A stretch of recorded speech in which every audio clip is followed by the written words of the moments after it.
Di awal film, kita langsung saja dihadapkan dengan bintang utama yang gondala gandul bernama Zahira. Saat Zahira sedang berada di dalam kamarnya dengan salah satu tamunya di malam itu, ternyata mereka ingin melakukan sebuah ritual malam Jumat.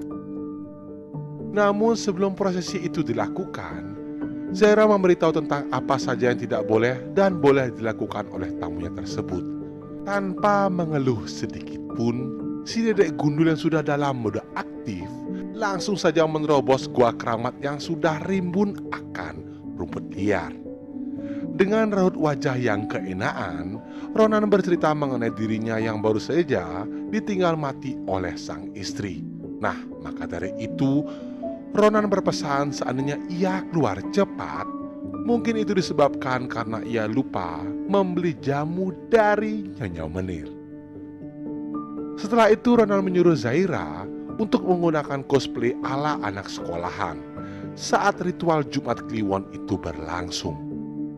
Setelah Zahira memakai pakaian sekolah itu, maka tidak bisa dipungkiri lagi terjadilah upacara spiritual yang menyatukan dua insan manusia dengan deburan nafas yang memburu dan keringat yang bercucuran. Setelah selesai, Ronan dan Zahira pun lanjut bercerita di balkon kamarnya. Ronan mengatakan betapa beruntungnya dia karena bisa menjadi salah satu anggota VIP walaupun dia baru saja bergabung di paguyuban tersebut. Huwag ka ma-offend doon. Yung pinsan ko na yun. Dikarenakan Ronan yang begitu ketagihan dengan gempuran dari Mbak Zahira, seketika itu saja ia terus mengontrak Zahira untuk selalu melakukan ritual dengannya. Nah, dari situlah ia baru mengetahui bahwa Zahira sebenarnya yaitu bukanlah anak berumur 19 tahun, melainkan mahasiswa yang berumur 21 tahun. Akan tetapi Ronan yang sudah ketagihan dengan servis dari Teteh Zahira terus menerus dibombardir sampai kekotaan si gundul melemah. Mag-live ka sa TikTok or sa IG para naman may audience. Ha? Wala naman ako ikikwento. Namun di balik semua itu, kehidupan Zahira ternyata begitu terbanding terbalik.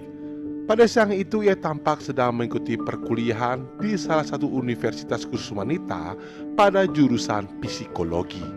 Nah, suatu waktu Zahira mendapatkan tamu yang bernama Mr. X.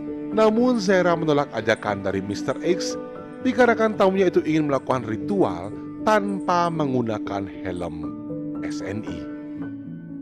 Karena gabut di dalam taksi, Zahira mengajak Ronan untuk bertemu. Nah, sesampainya di lokasi pertemuan, Zahira mengatakan bahwa sangat jarang sekali bertemu dengan tamu di luar kamar. Di sana Ronan juga mengatakan bahwa ia masih saja menganggap Zahira Sophie kekasihnya pada zaman purba. Oleh sebab itulah, ia mengajak Zahira bertemu di sebuah kafe tersebut. Malam harinya Ronan ditelepon oleh sepupunya yang bernama Tommy. Nah, diketahui Tommy lah yang telah memasukkan Ronan di kelas VIP sehingga ia bisa berkencan dengan Zahira. Lalu Tommy menanyakan kepada Ronan bagaimanakah servisan onderdil dari Zahira. Tanpa ragu, Ronan termantapkan dengan servisnya Zahira, apalagi ia begitu mirip dengan mantan kekasihnya dahulu kala. Madam bos dari Zahira yang sedang berkencan dengan Tommy lalu menawarkan Ronan untuk berkencan dengan orang baru. Tentu saja Ronan menolaknya karena ia sudah merasa serak oleh servisan dari Zahira, yang pada akhirnya mereka semakin hari semakin dekat dan mereka saling bertukar pesan melalui medsos pribadi. Dan tanpa diduga, mereka pun berlanjut di telepon-teleponan. Dari teleponan-teleponan itu hingga sampailah berlanjut ke rumahnya Ronan. Saat di rumah, Ronan meminta izin untuk menjadi Sophie agar bisa sedikit mengobati depresi dari Ronan. Zahira pun sudah siap untuk mengobati perasaan dari Ronan dengan menjadi sosok seorang Sophie. Alam saan sila papunta sa buhay. Yaba ng dropout na to. Matupad lahat ng mga pangarap mo sa buhay. Wish me luck. Pada suatu hari, bos Zaira menelponnya dan menanyakan kenapa Zaira mau ditemui oleh Ronan. Bahkan, ia juga mendapatkan aduan dari Mr. X bahwa pertemuannya dibatalkan sepihak oleh Zaira. Zaira pun membela diri dengan mengatakan saat ia bertemu dengan Ronan, Ronan selalu meminta extra time sehingga ia tidak dapat menerima tamu lainnya. Sedangkan untuk kasus bersama Mr. X, Zaira tidak mau melakukan ritual karena beliau tidak mau menggunakan pengaman SNI. Karena hubungan yang semakin dekat dengan Ronan, tanpa ragu Zaira segera mengajak Ronan ke apartemennya. Zaira pun dibuatnya begitu terkejut ketika Ronan menyatakan perasaannya terhadap Zaira. Ia juga beberapa hari terakhir ini sudah tidak lagi menganggap Zaira sebagai Sophie, melainkan hanyalah seorang Zaira seutuhnya. Namun di balik semua itu, ternyata Zaira juga memiliki perasaan yang sama terhadap Ronan, dan Ronan akan selalu menemani Zaira sampai kontraknya dengan si Madam berakhir. Pada malam harinya, Zaira ditelepon oleh Big Boss Madam. Madam mengatakan bahwa besok Zaira akan bertemu dengan tamu super duper VIP. Tanpa diduga, Zaira dengan lancangnya menolak karena ia telah ada janji dengan Bang Ronan. Madam pun meminta Zaira untuk membatalkan hal itu dan segera mau melayani tamu yang lainnya. Di malam itu, Zaira benar-benar mempersingkat ritualnya dengan Ronan dengan alasan ia sedang tidak enak badan. Tentu hal itu dilakukan Zaira agar bisa memenuhi permintaan dari bos Madam. Nah, sesampainya di depan gedung apartemen, Zaira pun langsung disambut oleh mobil mewah yang akan menjemputnya. Setelah Zaira kembali ke apartemennya, Zaira pun dibuatnya begitu terkejut karena kedatangan Ronan yang secara tiba-tiba. Ronan tampak begitu kecewa dengan Zaira ketika ia melihat Zaira dijemput oleh mobil orang lain. Sontak saja, Zaira mencoba untuk meluruskan apa yang sebenarnya. Zaira mengaku bahwa ia dipaksa oleh bosnya untuk bertemu dengan tamu super duper VIP itu. Mendengar curhatan dari Zaira, Ronan mencoba memaklumi apa yang dilakukan oleh Zaira. Di suatu hari, Ronan meminta sepupu Tommy untuk membujuk si Madam agar memutuskan kontraknya dengan Zaira. Namun tentu saja, kontrak antara Madam dengan Zaira tidak bisa dibatalkan begitu saja.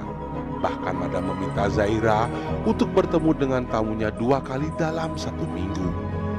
Tak lama dari percakapan mereka berdua, mereka malah dikejutkan dengan berita televisi yang menyiarkan berita bahwa telah ditemukan wanita muda yang telah meninggoy.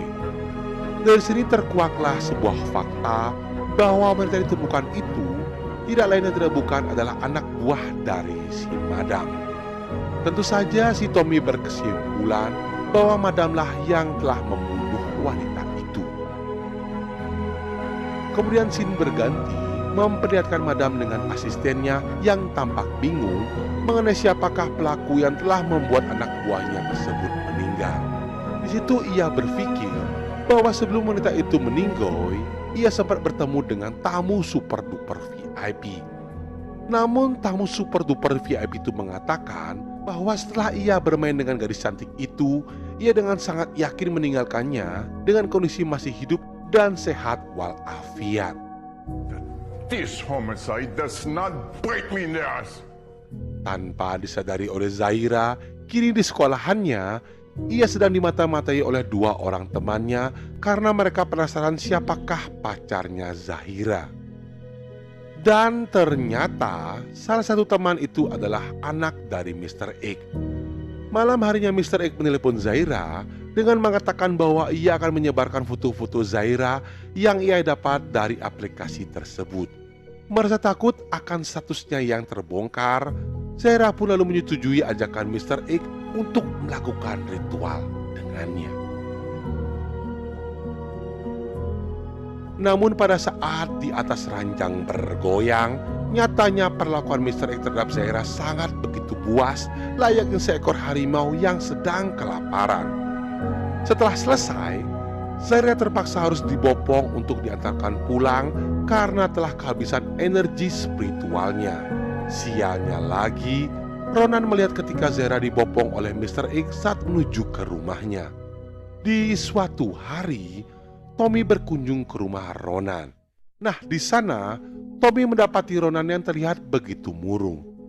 Ibu Ronan mengatakan bahwa anaknya sudah 3 hari belakangan murung seperti itu seperti orang gila.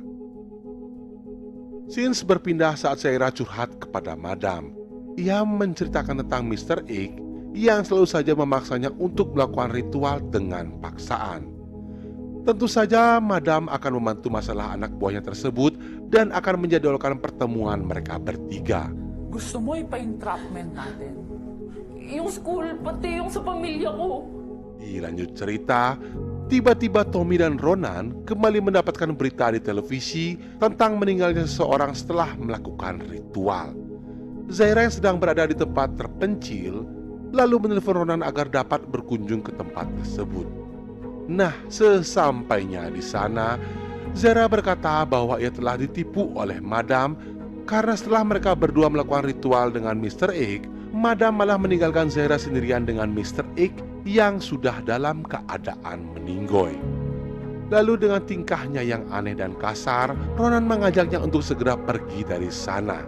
Nah, di sisi lain, kita pun diperlihatkan Madam yang ternyata juga telah meninggoy.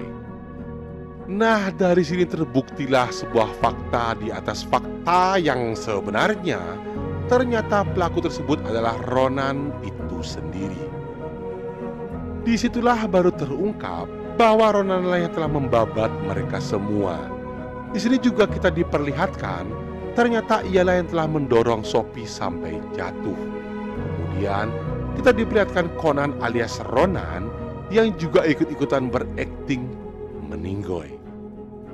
Tak lama dari itu datanglah suami Madam dan lalu mendorong Ronan hingga ia juga ikut-ikutan dan pura-puraan meninggoy. Lalu film pun selesai. Oke guys, begitulah alur cerita film kali ini ya. Bagaimana benar-benar cerita yang sangat-sangat membingungkan sebenarnya ya. Mimin aja nih buat skripnya sampai 1 minggu 2 malam gak tidur-tidur ini. Aduh, pusing pokoknya nih. Oke lah, jika teman-teman senang dengan channel ini, jangan ragu untuk klik subscribe dan nyalakan loncengnya agar kalian mendapatkan video-video terbaru dari channel ini. Jika teman-teman ada yang mau request film atau memiliki rekomendasi film yang bagus ataupun menarik, silakan tulis di kolom komentar ya. Mohon maaf jika saya ada salah kata. Saya undur diri. See you next video and adios. Dadah.